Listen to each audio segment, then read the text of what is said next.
Hi, Mo. Hi there.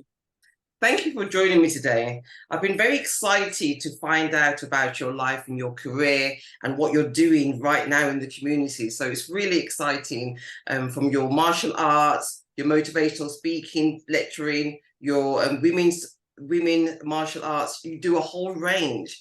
But before we start, I really want you to tell me a little bit about you. So a little bit about your history and what led you into the martial arts range. Um, well, I grew up in China because Oh, my parents were diplomats, okay. so they sent me to a school to make sure that I don't get beaten up, Okay. and that's where I spent a lot of my youth. Um, I then came over to England, where I carried that on with the love of competing in sport. I'm well into sport a lot, um, but coming from a West African country, they always focus on education Mhm. and not sport. So I was obviously forced to go into doing a lot of studying. But my love drove me back to the martial arts as well. As I grew older, I'm very opinionated. So talking was part of my life. Mm. That's where the radio station bits came in. I was a guest in a few radio stations before I took up presenting at a couple of radio stations, and then decided that I should go my own way. Okay. Having worked for the BBC and seen how they behaved and how they reacted, I decided to do something completely different. I still carried on teaching because that's a great love as well. Also, been invited to do a lot of talks based on a martial arts success. I was there to give people motivation on how to do things. But the road that I took to teach people and to do motivational talks is completely different from what was out in the public. Okay. In what way is it different than what we normally think of as motivating speaking?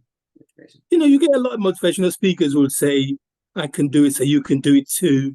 That's not true. Mm. That's the biggest lie in motivational speaking. So You you're know, if keeping it real. yeah, if we're all individuals, no Mm. two people can do the same thing. Mm. Mm. So, Usain Bolt can run 9.7 seconds. He can do that. Doesn't mean I can do it. Yeah. Yeah. You know, you can only do the best you can for yourself, not for anybody else's achievement. Mm.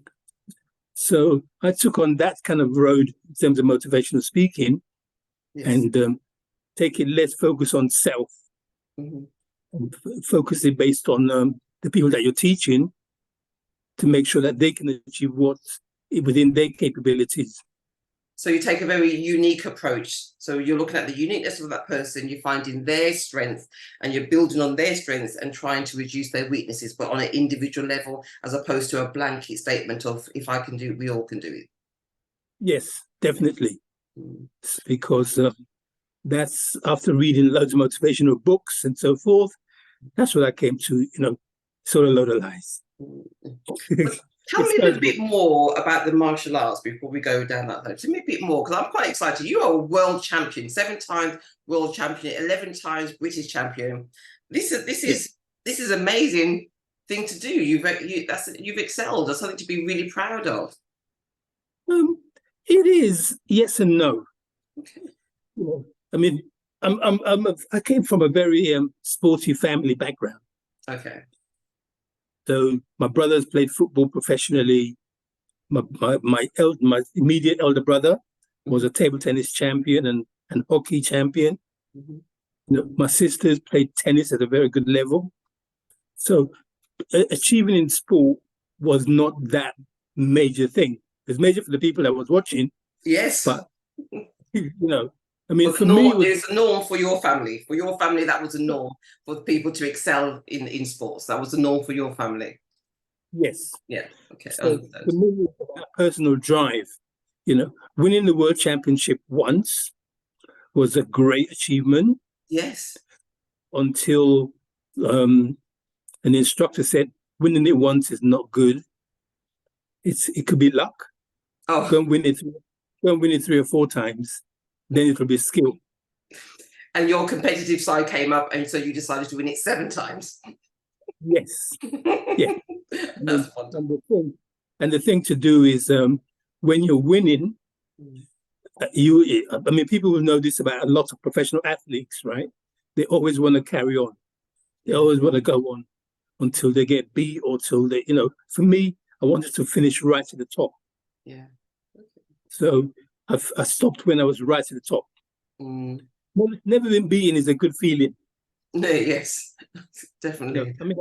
I was tempted to go back to have more competitions with younger ones coming up and so forth. But I said, no, I've had my time. That's my goal. That's my, and that is it. But what I did do with it was turn martial arts on its head in teaching women self-defense, because they're not as strong as men. So they have to rely on more skill. So I took all the movements that had a lot of skill factor and taught those to women so that they can be in comparison to a lot of the men. So the women's self-defense, is why women? Why not teach children? Why specifically women? What was there a trigger or something particular that made you go down that line? Yes, to a certain point. I do teach children. I do teach adults. I teach everybody broadly.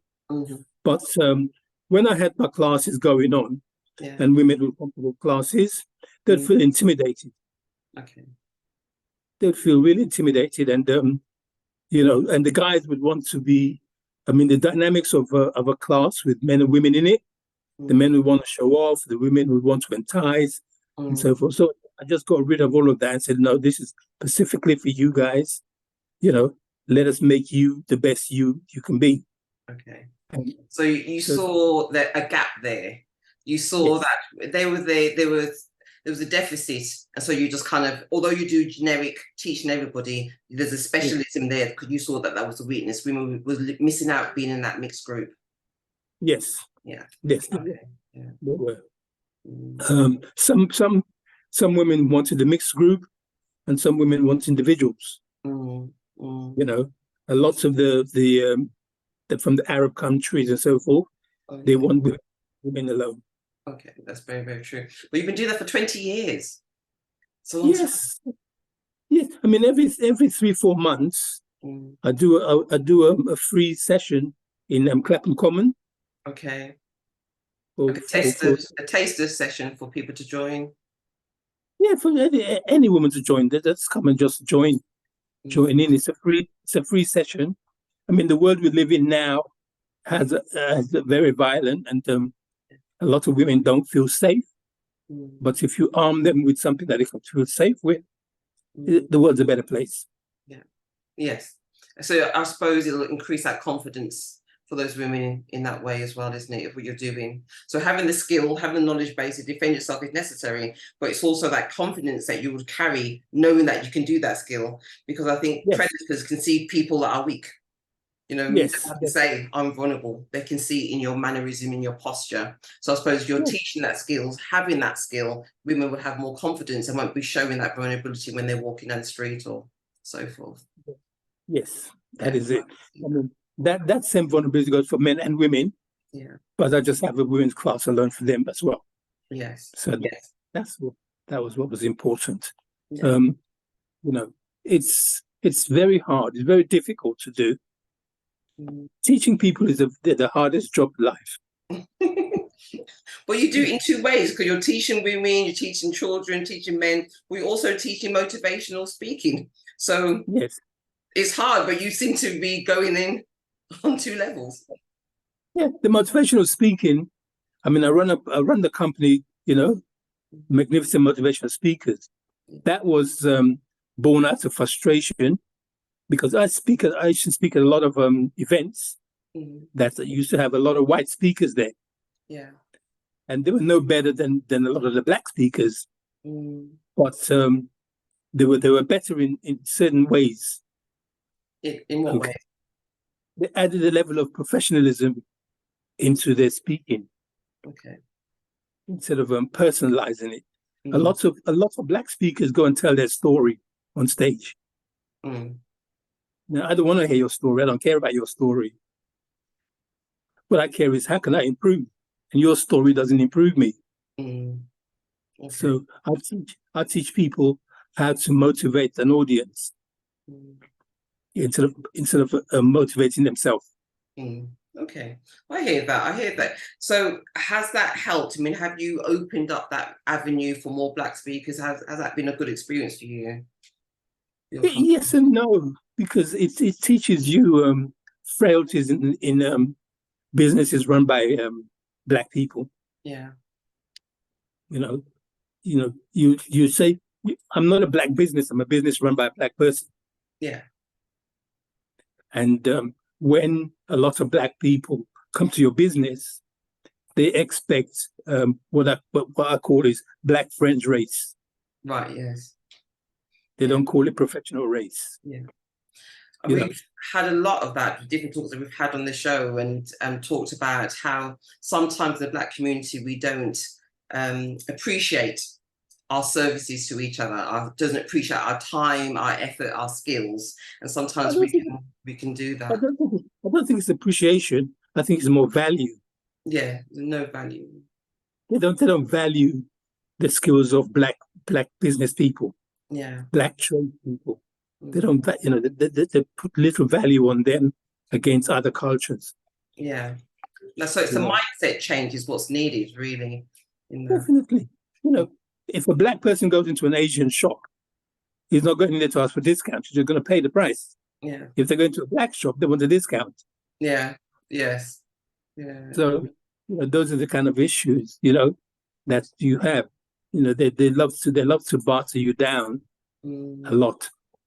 So that's the change, and that's your challenge all the time. Yes. But it's a challenge worth accepting. It's a challenge that is it's a forthright challenge. Yeah. Yes. The thing about it is that if you are able to change, it's like a pyramid. You change some people's mindset, it will flow down. It will encourage other people to have that change. So it definitely is a worthwhile endeavor for you to do. Which brings me on to your radio station, because your radio station is very much looking at that black perspective of what's happening in the world, whether it's going to be business, sports, politics. Tell me a bit more about that. I mean, 95% of the presenters, I think 99% of the presenters are all black. Yeah. They view things from a black perspective. And it's a talk radio station. Yeah. So they talk about a lot of issues pertaining black issues around the globe, as well as the fun side of it as well. It's more issues than black issues. Okay. Yes. But how do you, because you can be black but not particularly have an Afrocentric worldview, but are you trying to push that kind of Afrocentric worldview, or is it just a bit like mainstream, but you've got black workers? It's a bit of both. We're all individuals. There's some black Afrocentric people really strong, and there's some that's not. One would argue, if you live in a Western society, you're more Westernized than you want to feel. Yes. Even the Afrocentric ones are more Westernized than they want to admit. Yes. Or can admit to. Yeah. So I don't push that agenda. What you do want to do is run a successful radio station. And some of the issues that we deal with, whether it be for comedy, whether it be something strong, something cultural, something fun, it's I listened to an interview a while back with Denzel Washington, Okay. He gave an interview from two films that were made. Mm. I think Schindler's List, and I can't remember what the other one was. And the directors that did it, he said, having a black director could have done Schindler's List, but he wouldn't have got the cultural appreciation of doing it. Mm. And the white director he said, doing this black movie won't get the cultural thing about doing it. And that's the only relevant difference. You need to know the smell of a hot comb on your hair when you're coming from certain countries to appreciate that as a culture. Yes. Yeah, I appreciate that. I appreciate that because you're saying there's kind of those nuances that we understand, those hidden jokes, those mannerisms, the cultural differences, but those sensitivities are lost.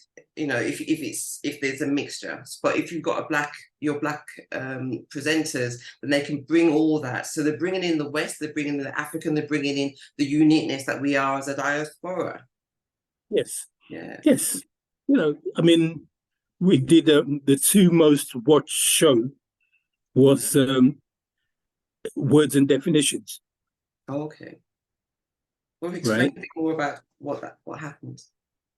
Anyway, the meaning of words. You ask people what the meaning of racism is, and 99% of people couldn't tell you. They don't know the difference between prejudice, racism, racist attitudes, but what the media tells them to believe. Yes. And I suppose words can evolve or change, because one which I'm picking up more, people are noticing more, is the aspects of when people say woke. When we said woke, we were talking about being alert, being aware, being understanding the full dynamics, and then it's been taken over and reshaped into European uses the word woke. It has a total different meaning. So it's the same word, two different cultures, two different meanings coming across. So yeah. Yes, people don't understand, but so also words evolve. Yeah, classic example of an evolving word is gay. Gay, yeah. Gay used to be a happy person. Yeah, yeah. Yes, true. Might still be happy, but it has a different meaning, yeah.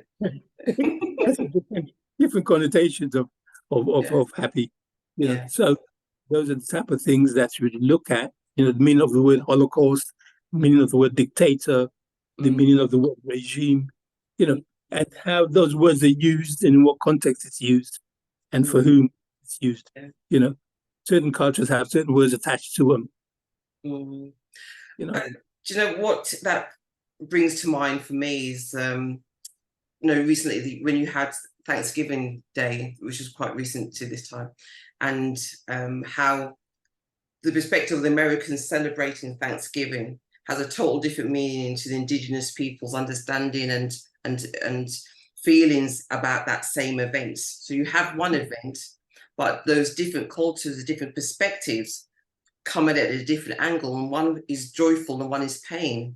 And so when I think about your channel and your radio station, I'm really thinking you're able to give that other perspective. And even when people talk about the Holocaust being the worst disaster ever in the world, and as Black people, we're thinking, well, we've had not just 6 years of trauma, we've had centuries of trauma, but it's whose history and whose perspective.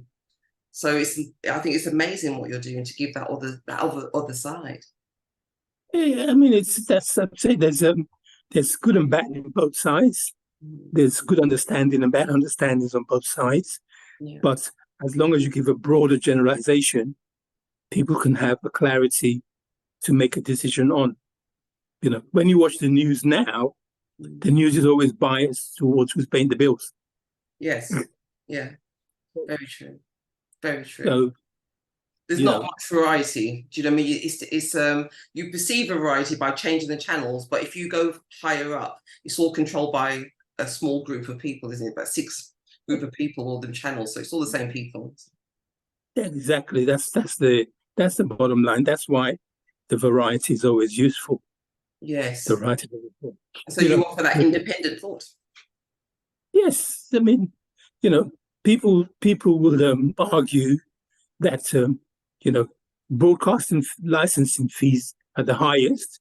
Mm. If talk is cheap, why is it so expensive to get a license? Yes, yes, I hear that. I hear that. So those are the things that we have to deal with all the time, in terms of media, and how we disseminate what media or medium we use as a media. With the event of all the social media stuff that can come out now, lots of media apps. There's loads of social media apps that's come out that's been run by Black people, that's been squashed and suppressed. Nice. So Facebook and Instagram still rule, and TikTok, but there are loads of other apps that are Black run that are not supported. Yes.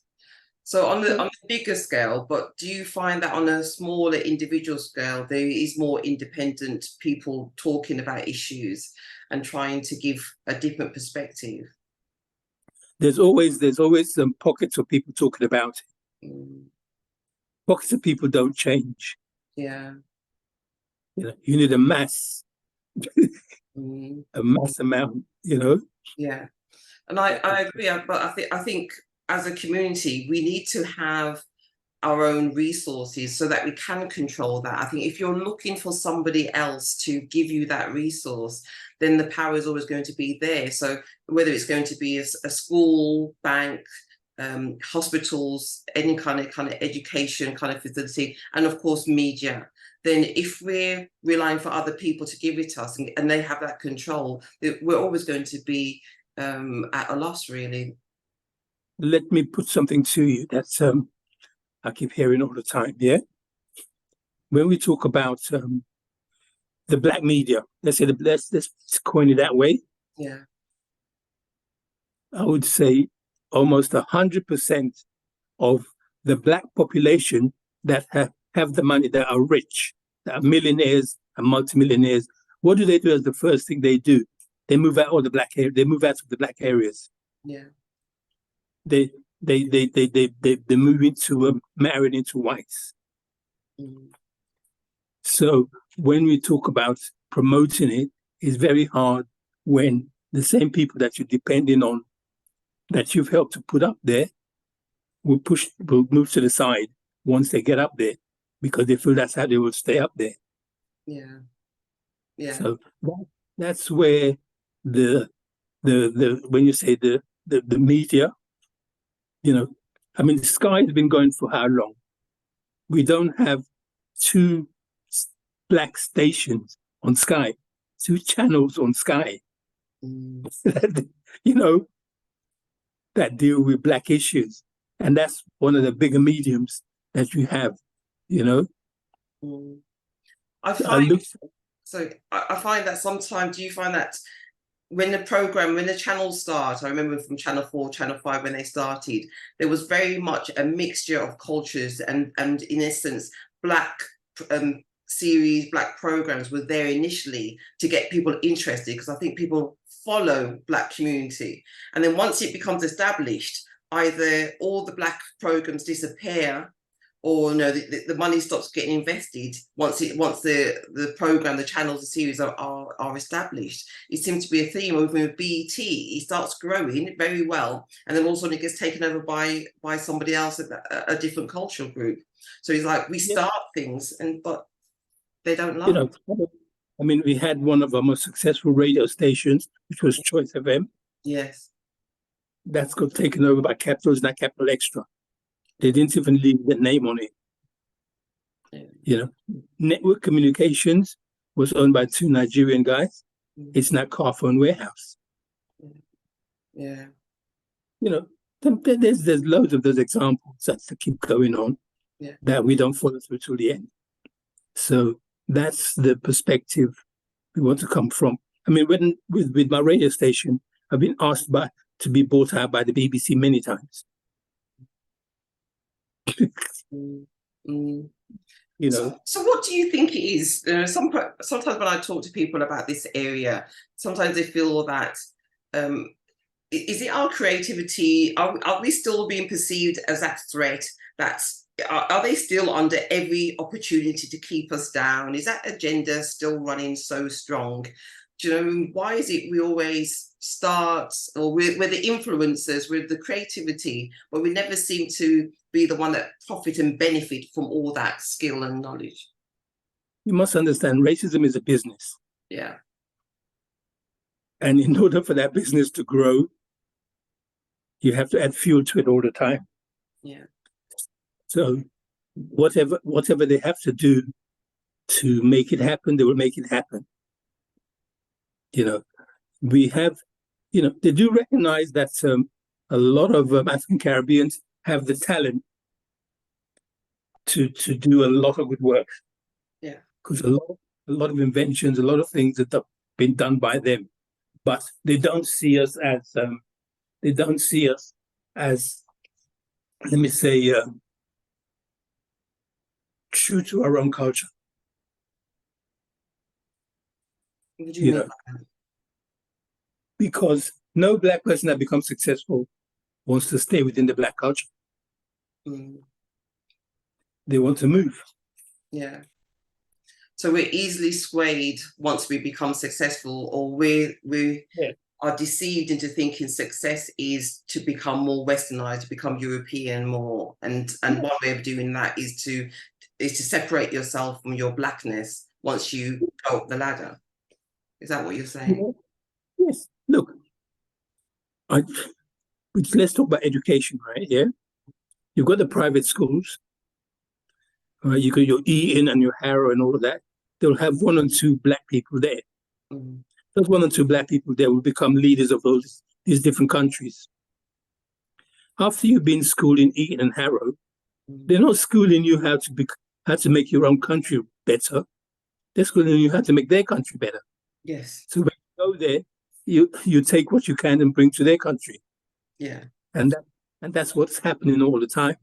Yeah, because you still got that Eurocentric model, and you're just in Eurocentric model with blackface. Do you know what I mean? That's what I was saying about maybe that we need to have more structures that are independent, which includes our education, because our education is still educating a perspective which isn't in our favor, and sometimes it's distorted. How many Black schools are there? Or Black-run schools are there? I only know of one. But they're French schools, Italian schools, German schools, Jewish schools, Arabic schools. Every other culture has their own. Yeah. Every nationality has their own thriving. Mm-hmm. How many Afro-Caribbean community centers are there? There's loads of different. There's Asians and Indians and like that, where they promote their own. Yes. All the mosques and all of this, all run by Asians and Arabics and all of that. They promote their own. So, and they get supported by billionaires who are of their culture. Mm. So, when we talk about it, it's a much more deeper rooted issue than just, what you see, the small independent people that are forthright and think straight, they get squashed. Yeah. They get squashed, and sometimes they just lose that will to fight. Mm-hmm. So what can we do? I don't want to end this interview on a sour note, because people are doing stuff in the smaller areas, and I do believe that small things can grow. So let's leave on a positive note. What can we do outside of attending your motivational class and your classes? What else do you think that we as a community can do? Because the social media is so great, we need to set up more WhatsApp groups to educate people on what we're doing. We need to set up like a black business group, which would inform people of what they're doing, where they're doing it, so they can collaborate and work together. Because those small groups will then become big. Definitely. So that's one thing that we can do. It's important to do that. It's important to let your voices known. It's important to do something like what I've just done. I saw your post and I've communicated to make contact. We need to be proactive in those areas. So things like that needs to be done. Wonderful. And that would enable us to be a little bit more united, not so much disjointed, but carry on. Perhaps somebody that's in a positive area could set up a WhatsApp group and invite people who have businesses and ask them to invite others that they know that have businesses. So we start collaborating. And when I say businesses, that they can run any type of business that they do, as long as they're promoting a particular point of view. And that would grow. Yeah, I think that's a very good step, actually. I think communication, collaboration is strong and is the key. So I agree. Definitely. I mean, collaboration is something that's is the most useful. Communication is imperative for the successful growth of anything. Yeah, it's true. And I suppose it is also about getting people that you trust and getting over that trust barrier, because sometimes that can be a hurdle to people collaborating together. It's that issue of not trusting each other. So we need to get past that and to work together. Yeah, the trust will grow in numbers. Trust is an issue for everybody, not only within the Black community, within the whites, the Asians, every community, every group has that trust issue. Yeah. But if you make the trust issue minimal, then it gets suppressed and squashed. Thank you. Thank you for sharing. So how do we get hold of you? What's the best way to get hold of you if somebody's interested in and your radio station, your self-defense, your training? Just give me a call. My number's there. I'm always open to a call all the time. It's 07931 813 234. I'm very accessible. My number's everywhere. Oh, wonderful. Wonderful. I'll make sure that I'll put that on so that people know and get hold of you. So thank you very much. Thank you for sharing. Been very informative. And I'm looking forward to maybe speaking to you again and find out a bit more in depth about your radio show and other parts of that, because I think it's really informative that we share information. No problem. Okay. Been nice talking to you. Pleasure. Take care. Bye-bye. Take care. Bye-bye. Bye-bye.